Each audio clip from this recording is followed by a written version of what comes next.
पुणी देखा आमर 28/10/2025 रु 7/12/2025 पर्यंत मंगल बिछा राशि रे बुध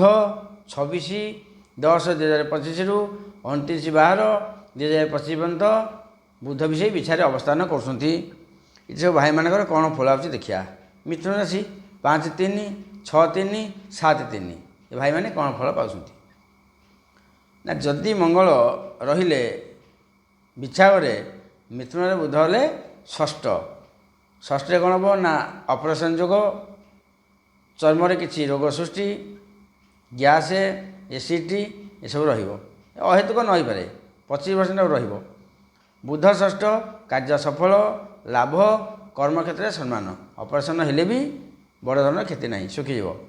कटाकटी हेले भी सुखीज। चतुर्थ दृष्टि नवम स्थान शनि क्षेत्र कुंभ राशि को भाग्य टे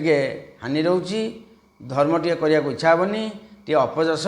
जिते आपण मैंने बड़ उपकार करेंगे टे निंदा ये पीरियड शुणे। सप्तम दृष्टि द्वादश स्थान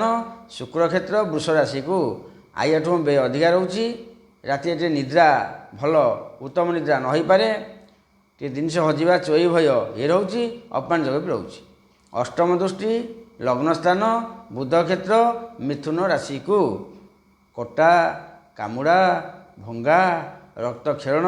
इत्यादि रोचे चर्म रोग जोग भी रोचे कामुड़ा जोग भी रोचे कटा सिले भी रोचे तेणुक ये अहेतुक हेनी अल्प टे कौन हम जड़े भाई आमर पचारे जे आप कहते अल्प टिके सब केमी ना केमी टिके न हो जितेबाला गोचर को आसवे जो ग्रहटी सी अल्प टिके फल दिखती 125% 100 टकर 25 टका मिलूँ आपको अल्प है या कौन बुझा पड़े साधारण कथा गोचर फल सब नुह ना तेणु अल्प गोटे ग्रह चलन धर मंगल अच्छा कर्कट राशि से लाइफ टाइम रे ता फल अलग ये जो गोचर फल आसिले फेर जी 1.5 मास पर से फल कौन केमी सामान हम ताकू अल्प टिके कह जाए प्रतिकार करिया पड़िबो। असहाय व्यक्ति को रक्त दान करंतु यदि को भाई रक्त आवश्यक अच्छी आपण देह रक्त अच्छी ताले ये जो मंगल थिबा भितर